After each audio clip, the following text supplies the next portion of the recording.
Roman Abramovich menjadi target untuk diberi racun saat menjadi negosiator damai Rusia dan Ukraina. Abramovich, salah satu oligarki Rusia yang dekat dengan Vladimir Putin, menjadi negosiator damai untuk perang Rusia vs Ukraina. Ia bertemu dengan negosiator senior Ukraina pada awal Maret. Pertemuan sendiri terjadi di wilayah Ukraina. Setelah pertemuan itu, Abramovich, yang juga pemilik Chelsea, kabarnya mengalami gejala keracunan. Dugaannya berasal dari kondisi taipan Rusia itu. Abramovich mengalami pengelupasan kulit terus-terusan dan mata memerah. Laporan itu pertama kali diungkap Wall Street Journal. Media berbasis riset sumber terbuka, open source Bellingcat, merilis bagaimana kronologi pertemuan Abramovich sampai bisa diracun.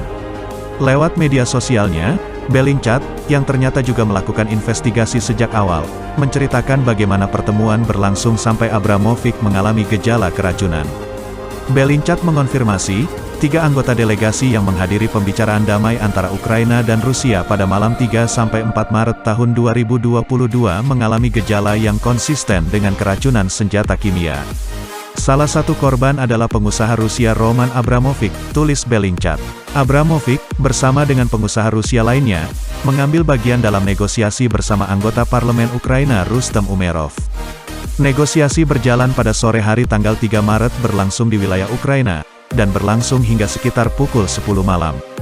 3 anggota tim perunding kembali ke apartemen di Kiev malam itu, dan merasakan gejala awal, termasuk radang mata dan kulit serta nyeri menusuk di mata malam itu.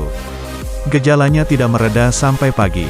Hari berikutnya, kelompok perunding berangkat dari Kiev ke Lviv dalam perjalanan ke Polandia, kemudian ke Istanbul, untuk melanjutkan negosiasi informal dengan pihak Rusia. Seorang penyidik Bellingcat diminta membantu memberikan pemeriksaan spesialis senjata kimia. Berdasarkan pemeriksaan jarak jauh dan di tempat, para ahli menyimpulkan gejalanya kemungkinan besar akibat keracunan jenis senjata kimia internasional yang tidak diketahui. Hipotesis alternatif yang lebih kecil kemungkinannya adalah penggunaan iradiasi gelombang mikro. Gejala secara bertahap mereda dalam seminggu berikutnya. Ketiga pria yang mengalami gejala tersebut hanya mengonsumsi coklat dan air beberapa jam sebelum gejala muncul. Anggota tim keempat yang juga mengonsumsi ini tidak mengalami gejala. Menurut 2 ahli senjata kimia yang dikonsultasikan dan seorang dokter, gejalanya paling konsisten dengan akibat dari varian zat porfirin, organofosfat, atau bisiklik. Penentuan pasti tidak mungkin dilakukan, karena tidak adanya peralatan laboratorium khusus di dekat para korban.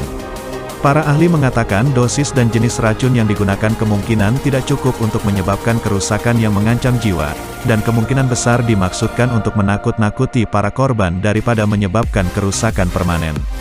Para korban mengatakan mereka tidak mengetahui siapa yang mungkin memiliki kepentingan dalam serangan. Rilis laporan investigasi menurut Bellingcat.